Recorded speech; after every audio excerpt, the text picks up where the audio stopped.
Irreverent, entertaining, cool. You're listening to LA Talk Radio.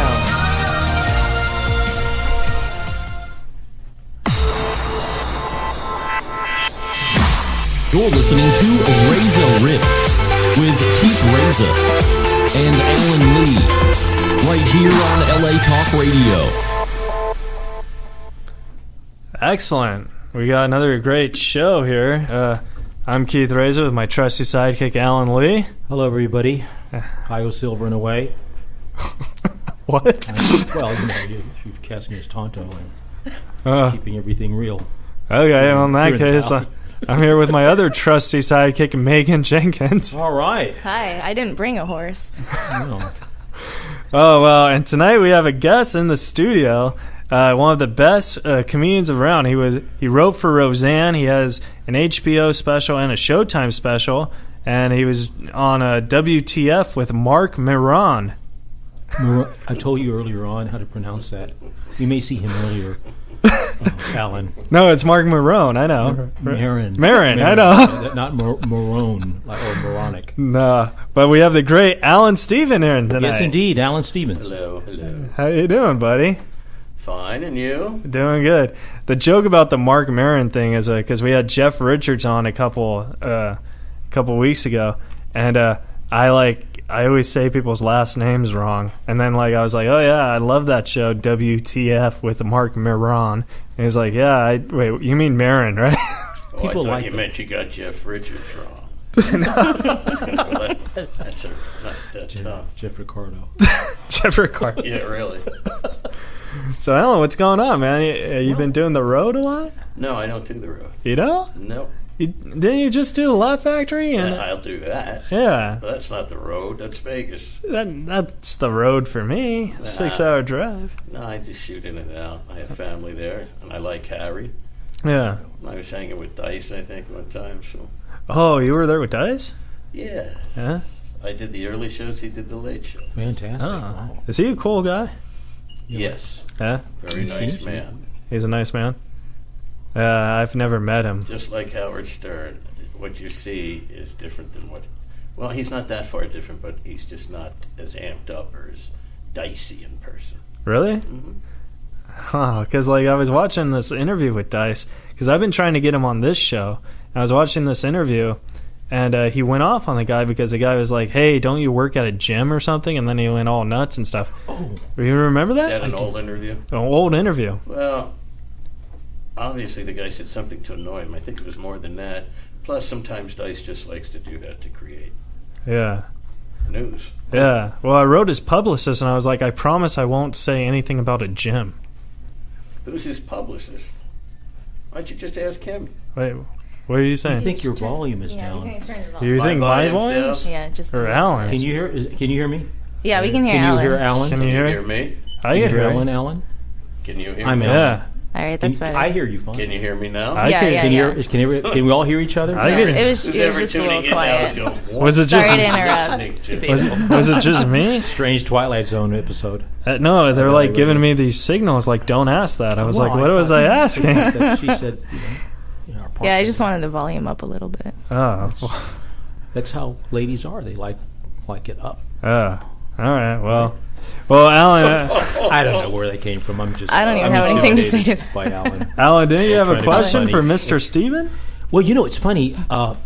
Since you mentioned Dice, I remember a small little thing that Dice was having a little feud with. It was for heaven's sakes, Kinnison. Remember they were going Dice back and and Sam forth. are having a feud? Yeah, that's what. Tell me. Hard to believe. Okay, well, we'll delete that. Those two have a feud with everybody. Yeah. Dice is really a nice guy. Yeah, it was kind of a fun thing. Well, Sam was a jealous idiot. Really? Really? Yeah. Well, I love Sam. Yeah, I thought first off, they're night and day. I would think so, yes. And, Sam always thinks everybody's in his arena stealing from him, but not the case. Yeah. I'm on Dice's side in that battle. There you go. Wow. Well, you heard it right here. Boy, you guys are current on the news. So, Guy's dead 25 years. just another little piece of trivia. Pop culture, you guys, huh? No, Cutting edge. That's actually a great segue into one of Into your more dead private. people? Yeah. well, You used to write for Roseanne. She's still alive. Yes, she is still alive. Yeah. Yes, But, I was on that show for a few years, and last year in an executive capacity, but it was fun. yeah. She's a great lady, and I know her, 30-some years. Yeah. Wow. She just unfollowed me on Twitter. It really hurt my feelings. What'd you say? well, here's the thing. Here's what happened. My trusty co-host Megan tweeted Roseanne about doing the show, and Roseanne responded, "Yes, send me 3 questions." So then Megan texts me, and she's like, "Ask Roseanne 3 questions." And I was like, "Well, should I private message her since we follow each other?" And Megan's like, "No, she said it on Twitter. Do it on public." So I was like, "Okay." So, you know how, I don't know if you know what Twitter is, but Twitter... Well, I've been on the planet now for a month and a half. Yeah. But I've taken some courses that are for aliens, and I've been explaining the Twitter. Okay, so we could avoid that 5-minute awkwardness. But so Twitter, you only could tweet 140 questions, you know? So the 3 questions I was tweeting Roseanne, it turned out, 140 and then tweet, 140 then tweet. So she got like maybe 20 tweets from me. That's more than 3. No, I think that would scare anyone. So you got to remember, even now she's a huge star, and at some point it becomes stalkish. Yeah, So imagine somebody that doesn't know you that's sitting there going, "What is this guy's problem?" And around the 19th time, she's got to go, "You know what? I'm not doing this." No, so Block. So here's what happened. Yeah, block and lock. So here's what happened. So then I tweeted the questions, and then she never responded. And I was like, "Hey," I texted Megan. I was like, "Hey, did Roseanne ever text you back?" No. Keith texts me and he goes, "Stop tweeting Roseanne," and I'm like, "I'm not." No. So wait a minute. I may not operate the tweet. Yeah. But you do? No, I do my Twitter. And apparently repeatedly. Yes. But you might want to take that course I just did. But see, the thing is like I have Asperger's, so and on my Twitter it says that, and so I thought Roseanne knew that because around the 14th one you go, okay, Asperger's and a stalker. That only gets you so far in this world. So it's a cold out there.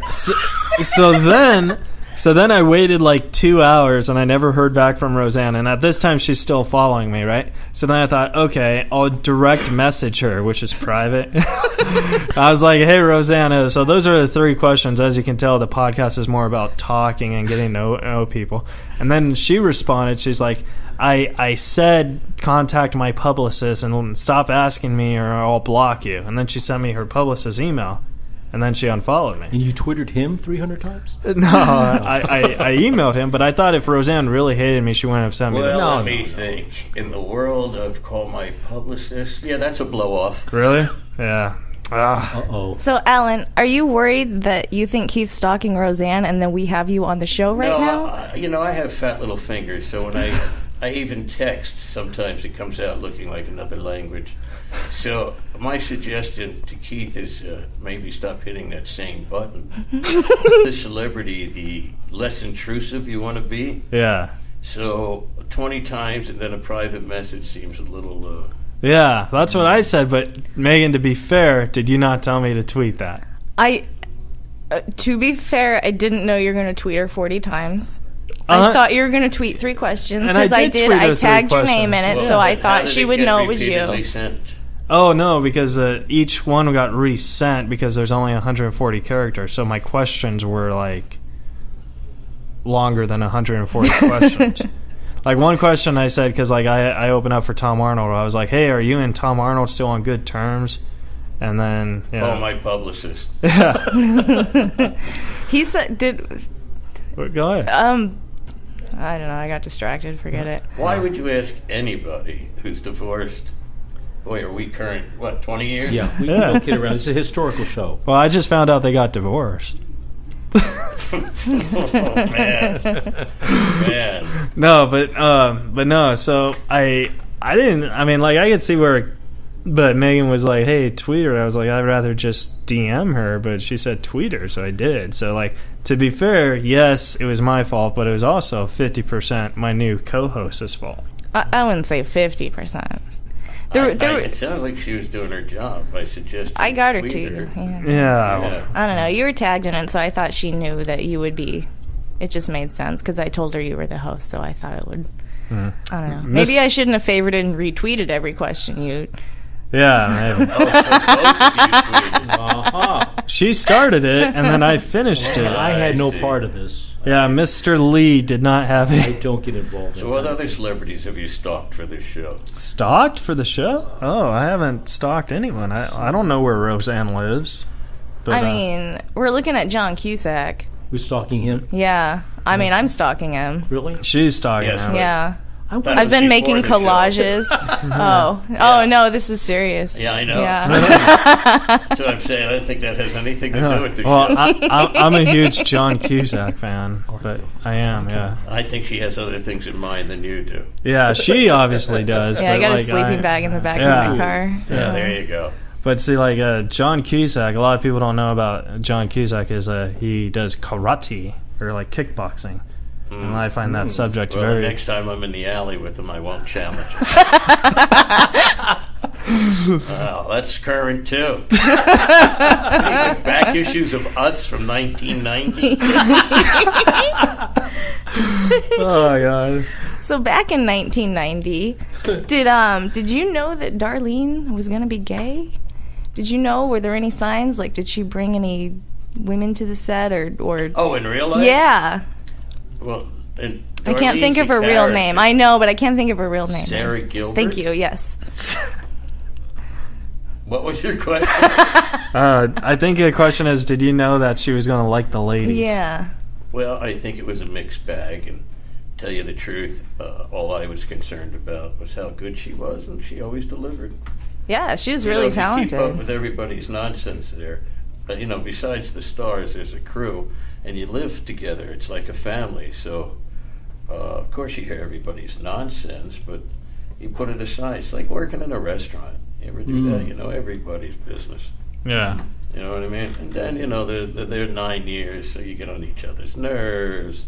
Somebody misquotes something. But it's, all in the day's work. How many writers were like on each season? 4,000. 4,000? That's a Now, lot. some shows can do it. She had 26. 26 per season? Which is a lot. Wow. I think, a lot of shows, a network show, you got to remember you're turning out, at least in my day, 24 to 26 shows a year. Mm-hmm. And you had to have a real rating. What a top show rated today is a 3 or a 4. We used to get 19s into the 20s, or we were thrown off the air.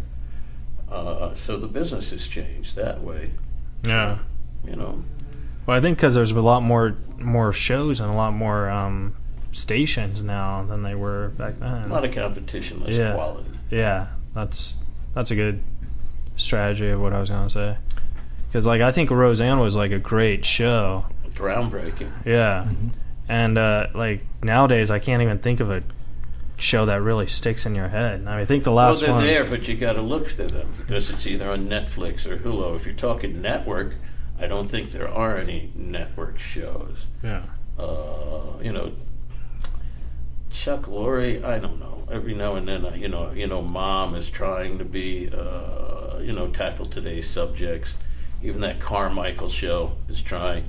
Even though, the real reason that's on the air is David Alan Grier and the one playing his wife. Yeah. Like with Raymond, you're tuning in for the parents. Yeah. But they're all trying to be controversial and tackle issues. And also just the language on network TV.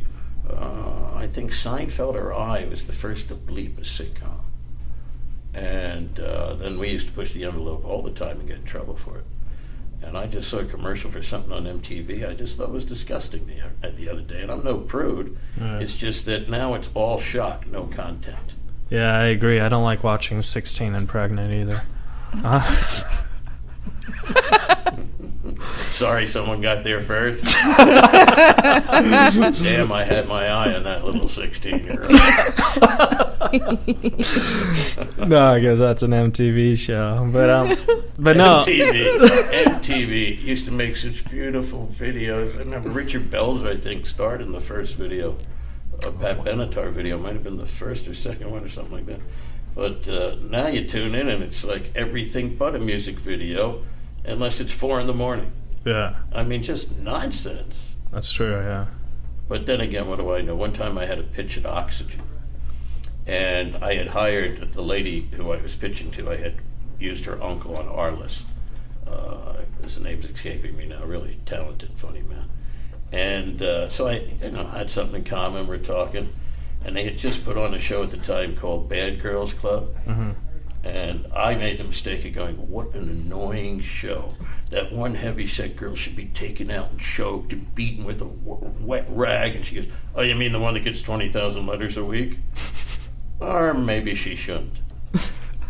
So there goes selling the show I was there for. I have to change the subject for 2 seconds because I got a tweet from the person who's sponsoring this episode, and I forgot to mention it. But this episode of Reza Riffs with the great Allan Stephan is being sponsored by a stand-up magazine. So you could get the order of stand-up magazine on a standupmagazine.net. And this month's cover has Theo Vaughn on it. And all right, back to Allan Stephan. Very good. You're going to plug a little more than that. We're going to plug it away during the whole show. I've seen standup.net. Yeah, but stand-up magazine on the pop culture. Yeah.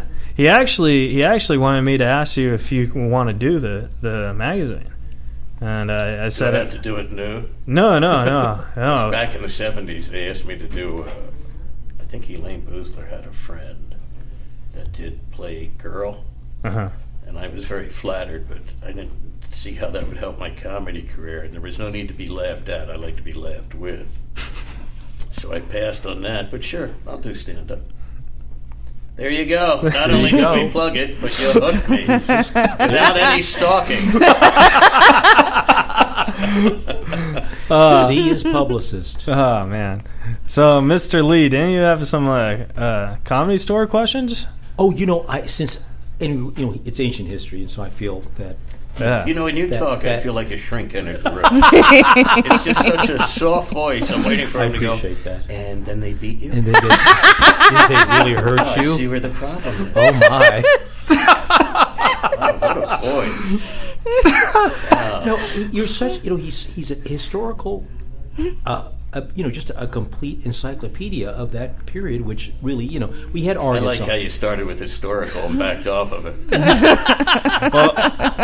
Argus, let me tell you about Argus. We love Argus. We started at the same time, but his mind for the past, he'll give you dates and times and tell you what color shirt everybody had on. Exactly. That's what he did here. He did that. Incredible mind. He was telling us how, Richard Pryor used to have the Thursday show every December and sold it out.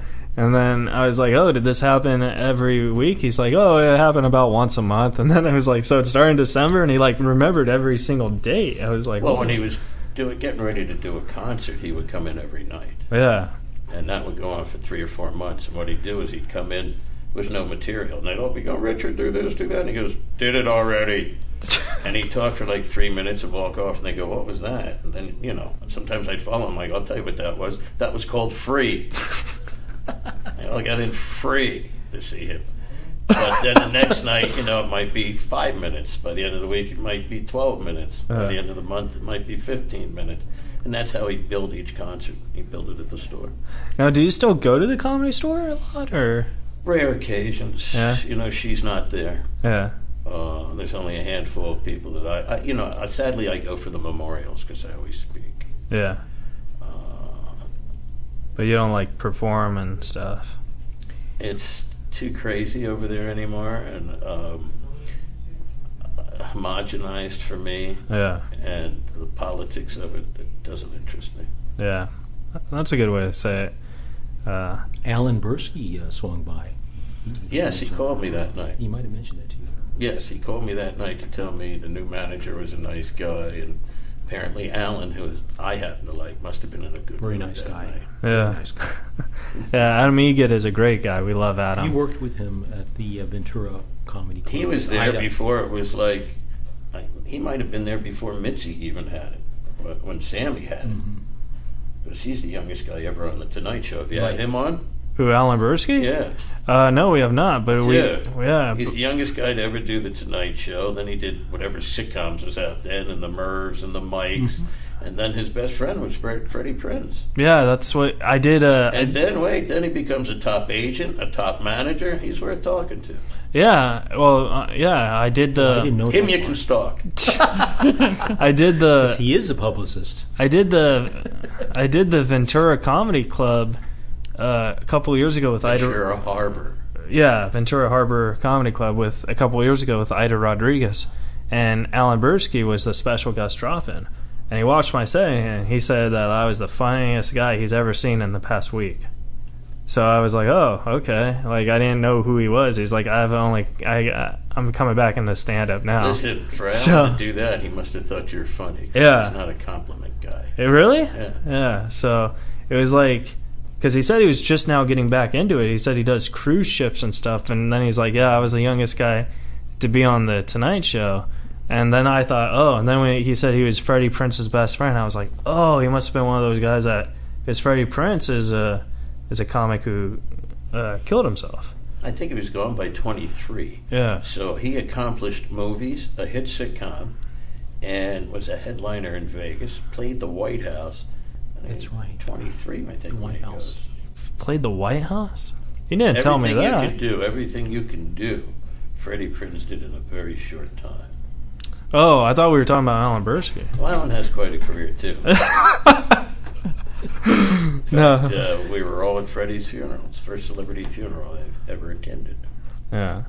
That was that must have been terrible because like I always see him on the like YouTube and stuff, and it was just so funny and stuff. And then like he has a son called Freddie Prinze Jr. Did you know that? Well, that's what you would call a son. So yeah. Who's married to a celebrity and is a producer and actor. Yeah, but see, like I don't want to get Freddie Prinze Jr. on the show because I'd ask him questions about Freddie Prinze. Well, he wouldn't know any except what he knows from his mother and people like Alan Bursky. Yeah. Because he was a baby. Yeah, that's what I heard. Yeah. And then, like at the Comedy Store, I also heard that during the strike, there's a comic that killed himself that you were there for. That he jumped off the bridge or something. I believe my buddy Mitchell Walters was there, and as he looked out the window, he said, "Alan, I think it's raining cats and comics." That's what yeah. So tell us the story. What happened? Well, there was a strike, which is a very long story. Yeah. But there was a cat named Steve Lebeckin, and he was part of a team, then he wasn't, then he was. And he jumped off the Hyatt House and missed the Comedy Store. He hit the ramp. But he was striking out front, and Mitzi looked out the window and said, "What's he doing there? He's supposed to be in La Jolla tonight. I'm not going to have a guy strike and then work." So I think she canceled him. And then back then, people who were crazy thought she controlled show business, and it got to him. But I remember listen, it's such a long story. They put a dummy in her office. They broke in and said she killed him. Truth of the matter is, I helped clean out of his apartment. He had shoe boxes dating back a couple years. "Dear Mom and Dad, I want to take my life." So it was always in the back of his mind. It wasn't a happy, well-put-together mentally man, and he found an excuse. But to say it was just because of the strike is a little absurd. Yeah. That's scary. You cleaned out his apartment, too, and you found all these... Well, it wasn't scary. Well, no, for like... I knew the guy. I forget there was a few of us. I don't even remember how I got there. I'm sure Argus would. Yeah. And then, it's weird because, like, a lot of... Sure used to get on the roof of the store and pee down on the comics. Did he really? We've heard that. You've heard that. I've never heard that. Yikes. Yellow Rain. Wow. Yep. I heard that you used to babysit Pauly Shore. And he lived with me for a year in La Jolla. Oh, really? Mm-hmm. Was he like a rugrat? Well, yeah. Depends on what year you got him. When he was trying to be normal and had a little league team, we used to all take his mom's limo, and we'd sit there in the stands, and you would hear this. Will Paulie Shore's family and our friends please tone down the language and be quiet? Poor kid, that's how he grew up. Originally, Mom went with Steve Landesberg, if you know who he was. Yeah. Great comedian. And are we allowed to say dirty words? Yeah. This show's being brought to you by the Stand Up magazine. All right, because I remember one day, I think Paulie might have been 7, maybe 6. He was running through the house, and Steve grabbed his arm and said, "Hey, slow down, or I'll rip your dick off." So this is what Paulie grew up with. And he was 7 when he said that? Everybody was his. There was a handful of us that were the inner circle, plus Steve. So he grew up around nothing but funny and crazy. Yeah. So. Wow. In fact, he didn't want his mom or dad to know he was doing comedy. I took him out around town before his own dad did. So, and he'd say, "When am I ready to see my mom?" He'd go, "You're ready to see Mitzi. I'll let you know. You can see your mom at any time, but you're not ready to see Mitzi." That's really cool. How did you get started in this? I was a model with my mother when I was a kid, and then around 9 or 10, she said, "Want to do TV commercials?" And I did that till about 13, 14.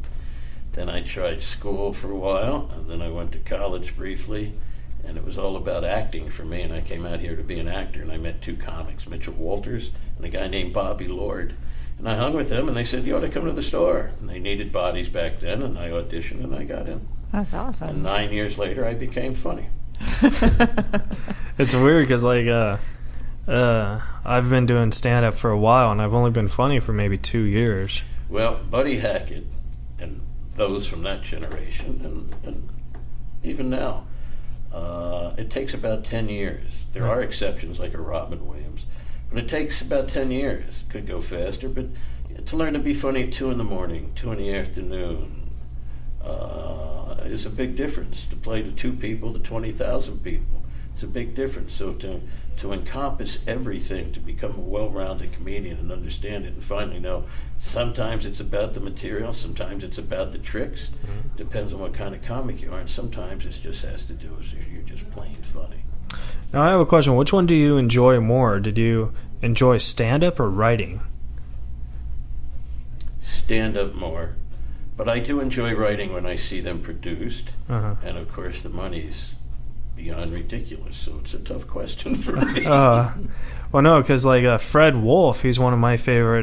do you know who Fred Wolf is? Yes, I do. Yeah, he's one of my favorite writers. You stalked him? No, I have not stalked him. But I love Fred Wolf, and then he's one of my favorite writers because I think everything he writes is so funny. But I've never seen a stand-up, and I hear he was a great stand-up. I don't remember. Yeah. Everybody has their taste in stand-up. I remember, and I know this fellow has a few books out, and I could see his face. But 100 years ago, I worked with this guy, I can't remember his name, in New York, and he couldn't buy a laugh. I went on and I killed, and I had driven him there. I picked him up, and driving back, he says, "Boy, I wish I could get it down like you." Was it Fred Stoller? Yes. And the next night... that's right. The next night... You told me this. I'm watching The Tonight Show, and I go, "Wait a minute. What the hell's that crap he's been feeding me? And I'm throwing shoes at the TV." I go, but his thing is some cats are born for a live audience. Some are born to do 5-6 minutes. My whole thing was all I ever wanted to be was a lounge comic in Vegas. The director wants you to talk more into the mic. Well, that's too bad. But I was comfortable, director. I actually have another Twitter question for him. It's about Roseanne again. I'm sorry. That's all right. So I looked this up, so I'm a little uncomfortable asking because I know you wrote this last episode. She's one of my dearest friends. I love her. Oh, no, it's not even about her. It's about the actual last episode. Well, before you start, and that person's listening, I will tell you there's no way to make everybody happy ending a show. because everybody has a preconceived notion. We got beat up pretty good. However, a few years later, we still are considered one of the top 10 two-part endings ever. That was good. But I'll take that question now. It was just, how did you feel about it? How did you feel about the last episode? The very last half hour, I felt great about because I wrote it. And I thought, how do I put this? I thought the message that was given was terrific if somebody's really listening. And the weirdest part is she said to me, I just want something to say at the end, maybe on the screen. And I had a saying in my pocket by T.J. Elliott or whoever, I forget. And I had it in there for 15, 16 years. I mean, it was unfolding it would crumble. And that's the saying that went up on the screen. Wow. And I think it's a positive message. Also, we didn't go out on a ha-ha-ha because people realized John Goodman had died. John Goodman, I mean Dan Connor. And what you saw might necessarily not been the way these characters really were, because people are flawed. So I dare anybody to watch it now and not cry, because the end will tear your guts out. And I thought, what an interesting way to go, because in the tears, maybe they'll hear the message. With the laughter, that's all they'll remember. So I felt pretty good about it. That's good. That's great. Cool. Was there a lot of conflict at the writers' table about it at all, or? Well, nobody wants to end a series. What Roseanne and I did is we didn't want anybody to know, including the people around us, because when you're on those things, you don't know who's on the National Enquirer's take. So, I believe she was staying at the Beverly Hills Hotel, and I took a tape recorder over there. And everything you hear her talking about when she's sitting at the desk was recorded in her hotel room. Oh, that's really cool. Then what we did is on the set, she sat at the desk, and I had a stopwatch, and she went and silently looked around and was thinking, because you heard her thoughts. And we didn't play the thoughts, but we had it already recorded. And then she'd do it for 2 minutes, then I'd say cut, and she'd do it for 3 minutes, then 4 minutes, then 5 minutes, because we didn't know exactly what we were going to use. And then we put it in to whichever one we decided time-wise. That's really interesting. Yeah. That's very cool. So not everybody really knew how it was ending, because I'm sure everybody would have listened. The powers that be had a different way they wanted that whole year to go. Oh, that was great. They did not want her to win the lottery. And in the beginning, everybody hated it, but I believe some colleges now teach it as a course. Oh, really? And her goal was to just show what happens when people who think it's all about money get that money. And it really doesn't change your problems. That's very true. So I think we managed to do that in a comedic way. Like there's one where Dan Goodman's away. And one of the reasons we did this is for some reason John had a deal the last year where he didn't have to do a bunch of episodes. So what do? So we had him go have an affair because he had his mother locked up the first year in a mental institution, which, by the way, Debbie Reynolds played in the 9th year and was hysterical, but it was a dark episode. We had written something else, and she came in and said, my daughter has a better idea. I come and I want to kill my son. Okay. But it was a little dark. But there was an episode where he comes home, and we shot it like a soap opera. So there's little hints along the way. But I don't think anybody ever thought of looking at the show that way. But if you go back and look at it that last year, who wins $300 million and stays in the same house and just redecorates the dump? That's you know what I mean? Very true. Oh, how interesting. So there's little clues along the way that what you're seeing. And then somebody once wrote, well, I hope it's not a dream. Boy, that book was almost. And I'll tell you how brilliant she is. We really didn't know where we were going. She just said she wanted to win the lottery. And nobody wanted to do it. So I said, let's do it. And I argued with the powers that be, and that was that. And it was, she says to me around the third episode, boy, we can't do a dream. They'll kill us. And this is how good her mind works. I think year 2, Alan, in one of the episodes, they built me a room downstairs to write. Dig up that episode. And she flashes back to that, I think. How smart. And brings it all full circle. But that's how her mind works. That's brilliant. Yeah. That's brilliant. Yeah, that's how her mind works. So, I liked it. Yeah, that's really neat. I liked it, and I got to have my name on an ending episode of one of the greatest shows of all time. Yeah, it was an honor on a million levels. That's let amazing. alone she's my friend. That's true. So cool. How did you do when the Becky transition happened? When we brought her back, or when we replaced her? Both. Because she came back. Yeah. And I think we dealt with all that of it. on a credit tag where we did. You might be too young, but Patty Duke had a show. Mm-hmm. And she played twins. She played the wacky rock and roll, and then the proper English girl. Yeah, the Patty Duke show. Yeah, and I think the theme was, here's Patty, you, dun, dun, dun, and then there's da da da da da da, and the song compared the difference. So even though these two girls really didn't look alike, we did the exact dance and choreography that Patty Duke does using special effects, only we didn't have the special effects. Mm-hmm. The two girls just faced each other like it was a mirror. And we did the Patty Duke theme. And that's how we explained her coming back. I like it. Just blew it off in a joke. I like that. Wow, that's cool. But I totally agree with you. I think Roseanne is one of the top sitcoms. I think definitely top 5. You know what I mean? Whenever someone asks me, what are my favorite sitcoms, I say Roseanne is definitely in the top 5. Because it's like, I only can name... Here's where it's at. She's such a powerful presence. And how many sitcoms can you run off that were dominated by women? Exactly, yeah. Mary Tyler Moore. Maybe. Well, Carol Burnett didn't have a sitcom. So really, what is there, 2 women? Yeah. I mean, there's been others that had it, but I mean that... Lucy. And Lucy, yeah. So look at the company she's in. Sure. Look at the company. You're not going to include that girl. No, Alan... Listen, I love that girl. That's a great Here's a trivia question for you because you seem to like the past. George Carlin, she was an actress in that sitcom, that Correct. girl. George Carlin was her agent. This is before he used to hit me, did be weatherman. Thank you. It's before all his fame. He had short hair and a suit. And a tie. Yep. Yeah. Yep. Not that George Carlin all knowing. No, originally he was part of a team, I believe, and then when he went out, it was like Pryor wanted to be Cosby. You should look up on YouTube. Pryor That's a in great a suit, trivia. Doing Merv Griffin and it's painful to watch. Oh, it's It's painful to watch. Well, It's like- I'm sure if Pryor was alive now, he wouldn't want to be Cosby. Well, that was the whole idea. We all start somewhere, and in his own way, I'm sure he's way ahead of Cosby. Hopefully not. I don't think Richard wasn't in the way. pills. No, He got him the other way. I tell you, they should all have the action Richard Pryor had, legally or illegally. Cosby, on the other hand, is a snake. Have you met? Yeah, did you meet? He's just full of. Really?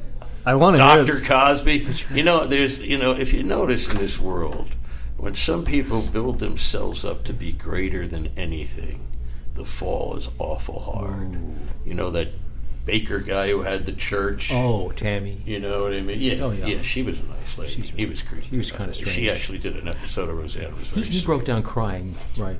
Listen, let me tell you about Evangelist. I have sinned. Evangelist will cry. I loved it. I thought it was a great.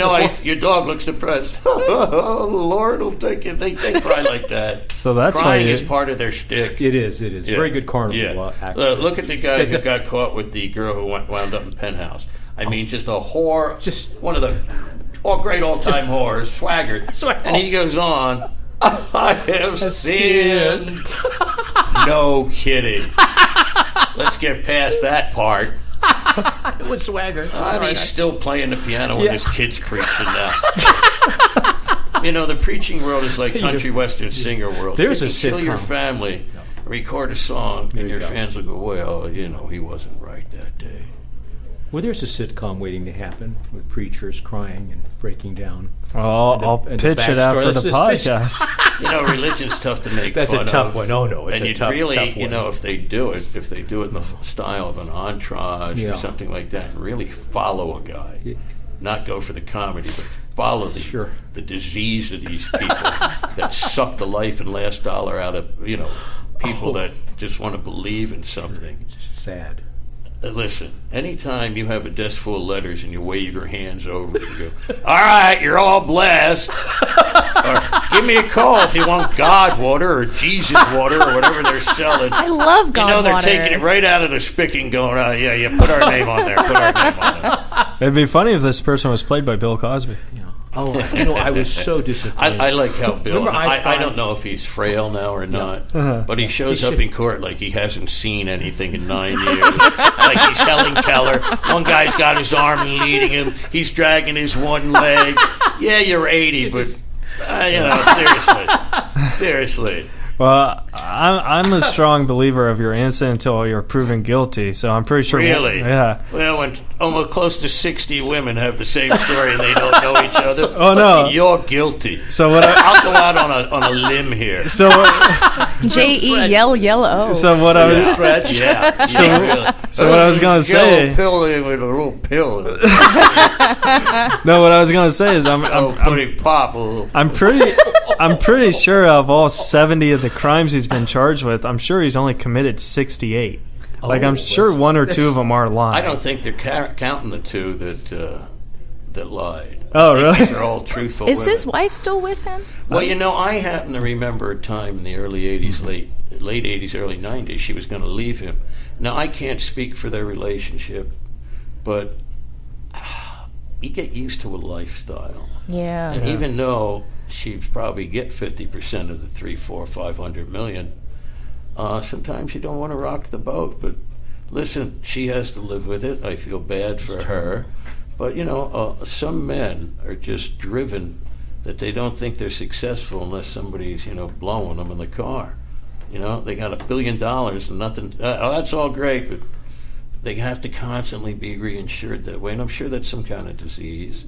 But, it's one thing to be a womanizer and like that. It's another thing to drug the women. Mm-hmm. Yeah. It's a little strange. First off, you're the first big black television star. Huge. Ever. You're winning Emmys. You're popping out records that are getting every kind of award. If you can't get a girl's clothes off, quit. Quit. That's really good advice. Amazing. So obviously he digs them unconscious. Yeah, he likes it. And that's weird. Therein is a sickness that needs help. Yeah, that's because if you're a celebrity and can't get laid, get out of the business. Yeah. Psychedelic necrophilia. Psychedelic. Is that what it's called? The new reality show. For a minute there, I thought we were starring Allan Lee. like one of those 70 bands like we've never heard of, like the Electric Plum. Well, as long as he wears this outfit he's got on, he'll fit in. I was like Allan. It was a thought to I was like Allan Lee was smart on that, man. I'm just looking for shows, ideas, anything. Now, Mr. Stephan, I have a question. You threw me with the Mister, but go ahead. Oh no, because anyways, Only two places you learn to say Mister: in the service and prison. But I'll let you keep your secret.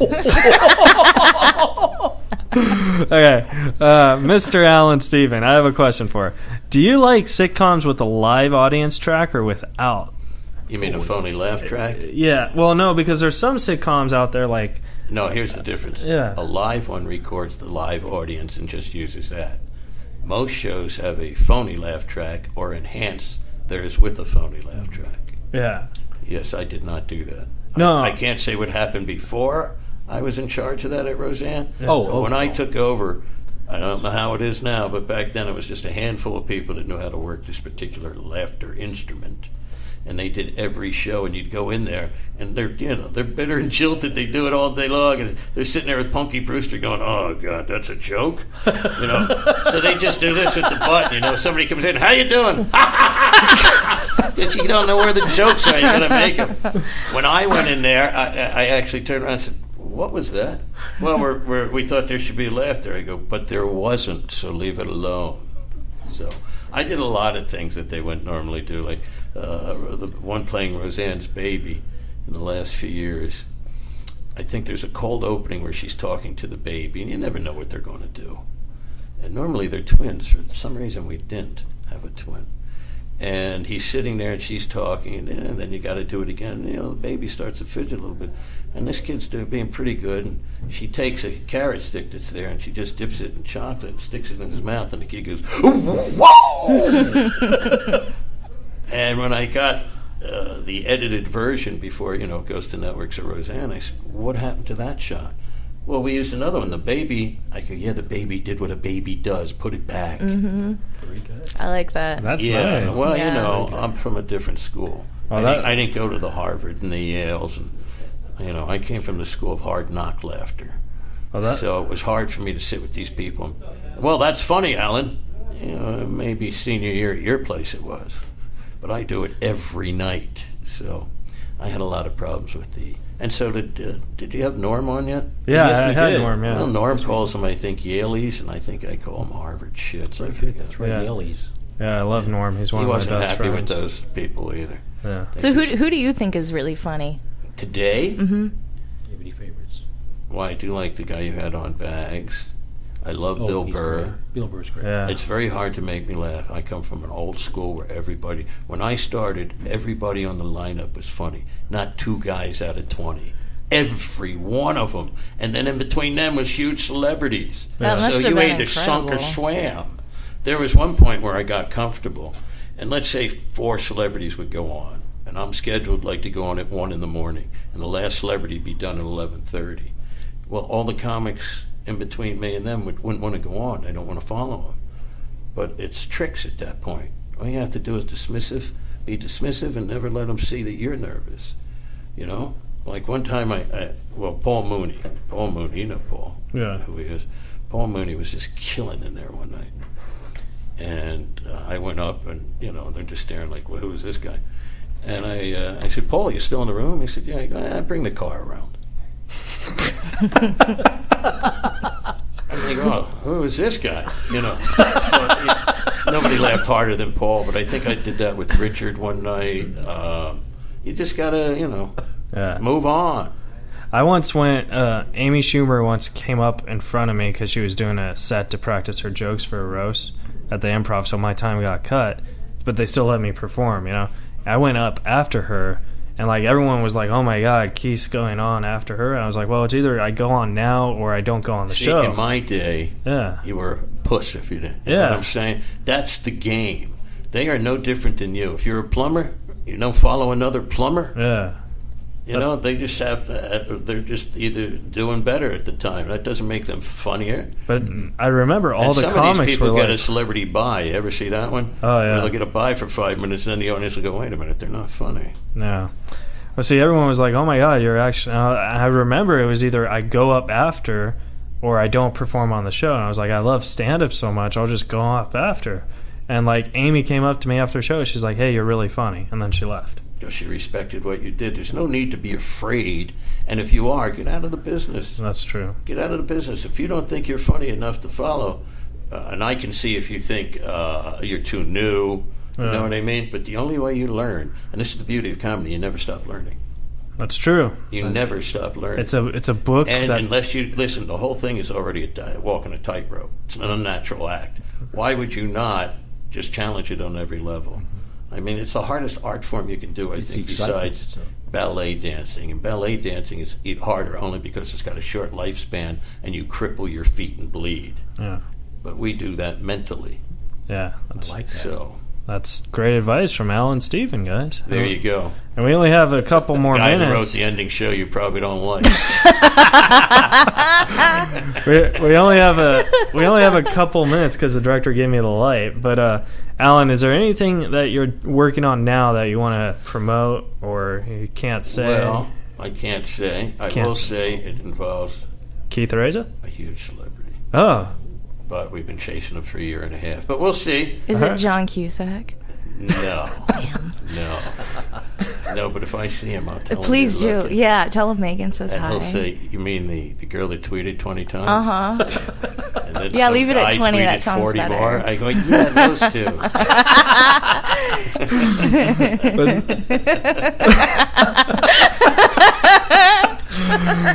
that's a perfect. Scarily accurate. Is there Do you want people to like find you on Facebook or like where they could? Well, if they're interested in dating me, they can go to Facebook. Are you single? Yes. Oh, ladies. There you go. He's very handsome. I'll take some glamour shots later and post them for you. We keep the 100. Or if you want to give me a job or just say hi, I am on Facebook. All right. I do enjoy that. Allan Stephan, and he's my friend on Facebook. He's my friend. Thank you. You're You not should my come friend. pitch me your show. Yeah, we're going to do it. I'm going to talk to you. I don't want to say it on the airwaves because I don't want someone to take it. Well, But we'll talk privately after the show. oh, okay. Yeah, because it's a great it's a great In the idea. psychedelic green room. Yeah. No, I think you'll like the idea. Your voice is just... who's the guy Stern always has on from Star Trek? He's got a fantastic Shatner? voice. No, Shatner. You're not Shatner, Alan. he was one of the guys on there. Stuttering John. Gay man. I can't think of his name. Oh, George Takei. Oh, Your voice and his voice appreciate together. that. Oh my God, would that's be funny. like I hear it. late night jazz. Yes. And now, Yes. stunning sounds of That's great. Absolutely. psychedelic. You just have a great voice. Bobby Slayton said Alan has a late night radio voice. That's what I just said. Only smooth jazz. And by the way, I love that man. Oh, Bobby Slayton. Oh, my yeah. God. We had a blast. There's a He was on guy. the show. You know, see, to me, there's funny, and it's been funny. You know, a lot of these guys aren't going to last. I don't think. Bill Burr will, but some of them are flavor of the month. Look at Bobby Slayton, consistently funny forever. Great. I love Bobby. I call him my comedy grandfather. He's a great man. So, all right, guys. Well, we got to go. Pretty daughter. Let me just say that too. Oh, pretty. All right. She's a singer. Yeah, she's in a records and band, stuff. right? Yeah. She's like huge. Yeah. Bobby mentioned that. Yeah, he did. He's very proud, and he should be. Yeah. Well, thanks for having me on. I know it's time to wrap up. please. I saw Thank you you for- directly Thank through the you back so of my much head. for Yeah. coming. So, Thank you, honey. Alan Lee, do you have anything going on before you head out? We were going to share with Alan that we're going to go visit Mark Maron now. He's at the Steve Allen. So that's all I have going on is that I'm going to, bother him, stalk. We're all going to stalk Mark Maron at the Excellent. Steve Allen. I think the stalking thing, we don't actually stalk people. This is Yeah. If Roseanne, if you're listening, it wasn't stalking. It it's was just my a Asperger's joke. that screwed that It's all up. funny. It's all in fun, Roseanne. All right. But no, seriously, Roseanne. she's listening. I'm sure she's tuned in right at this What's up, moment. Roseanne? She has just a little room in her house where she has every podcast clip. All 9,000 of them. Well, guys, this episode of Reza Riffs is brought to you by the Stand Up magazine, and That I'll soon be in. that apparently. that Allan Yeah. Stephan One is of going the to do. first people here. And you could download a copy at www.thestandup.net, and that's again www.thestandup.net. The Stand Up Premier Comedy Magazine. It has Theo Vaughn on it this month, who I think Maybe I'll try to be their first nude centerfold. yeah, There you man. go. You I'd heard it buy right it. here. It's a great. You'll go blind. It's a great magazine. It tells you about comedy and stuff, and we're going to get you on it. And, that's going to be awesome, guys. I'm Keith Reza, Alan Lee. Say goodnight, buddy. Good night, buddy. What? And the beautiful Megan Jenkins. Good night. Good night. And once again, thanks again, Allan Stephan. Good night. That was awesome, man. You got a great voice. You're listening to Reza Riffs with Keith Reza and Alan Lee, right here on LA Talk Radio.